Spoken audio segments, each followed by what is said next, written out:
friends, I'm Akash. The English language is a really tricky language, so today I want to let you know about the two English words that can really trick you into believing that they're antonyms, which is a nice word I'll explain later, when in reality they're not. So before I actually get into those two words, I'm going to explain what an antonym is. We all know that visible and invisible, expensive and inexpensive, significant and insignificant, and consistency and inconsistency are all words that have opposite meanings. They're also called antonyms. Now, I almost convinced you with these examples that words having the prefix in at the beginning of words actually have the opposite meaning of the original word, right? Well, there is at least one exception, and here it is. Take a look at flammable and inflammable.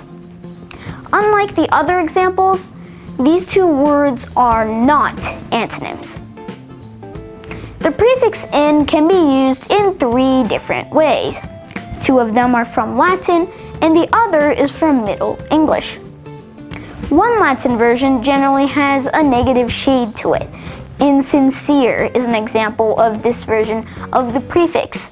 The other Latin version and the English version don't change the meaning at all, and sometimes it even strengthens the meaning of the base word. Four examples for this are inland, intonation, invaluable, yet another one of these antonyms sounding not antonym words, and inflammable, which is the one we are going to be discussing in this video. Sometimes this N in in, and we're talking the negative meaning here, is replaced with M in im for easy articulation when the root word begins with MP or B. A good example for this is possible versus impossible. But N can also be replaced with L in ill, as in illiterate, or R in ear, as in irresponsible. So now, coming back to our topic of flammable and inflammable, according to the Merriam-Webster's dictionary, these two words almost have the same exact meaning. Okay, that sounds really weird, but I told you that this other definition of in as a prefix also means to strengthen the meaning of the base word sometimes, which I believe is really interesting. And now we're gonna go ahead and take a close look at the definitions of these two words, starting with flammable. Flammable means capable of being easily ignited and of burning with extreme rapidity. It derives from Latin flammare, meaning to set on fire. Inflammable, on the other hand, means virtually the same thing, capable of being easily set on fire and burning violently. It derives from Latin inflammabilis, from Latin inflammare, meaning to set on fire. Both cases, we just come to Latin flammare, meaning to set on fire. But some other sources say that there is a slight difference between these two words.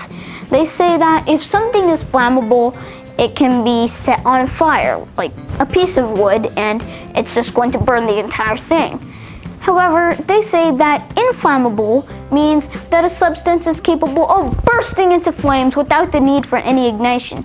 So people working with, those types of explosive material will be warned with inflammable on it. That's what some other sources say. Now you're probably thinking, okay, so first of all, how did this even happen? And second of all, what is the antonym for these two words? You've been telling me here that, these two words sound like antonyms but aren't. What is the antonym? So the antonym for these two words is non-flammable, which means incapable of being easily ignited and burning with extreme rapidity. So out of these two words, and now we're getting to the history here, out of these two words, inflammable is older and has been used since the 1600s. The word flammable, on the other hand, has been used from the 1800s when an English scholar translating a Latin text found the Latin word flammare, and not really knowing a word to translate flammare into, created the word flammable, meaning to set on fire, or the same thing as inflammable. And people began to be perplexed and puzzled. Over time, they thought that inflammable meant not being able to set on fire instead of being able to set on fire. There was visible confusion over the rest of the 1800s. However, since the 1900s, flammable has been preferred worldwide compared to inflammable.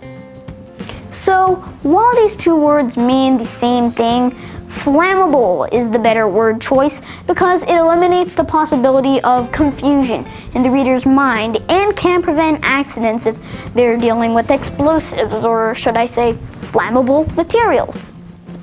So now, I'm sure that you have understood the similarities and the differences between flammable and inflammable. Please type in the comments below if you have any similar confusing words, such as valuable, invaluable. But that's a story for another time. And that's about it. Thanks so much for watching this video. If you like my videos, please subscribe to my channel and don't forget to click the bell icon so you don't miss my new videos every time I upload. Also, don't forget to share this video with your family and your friends. Once again, thanks so much for watching. Love you, Akash.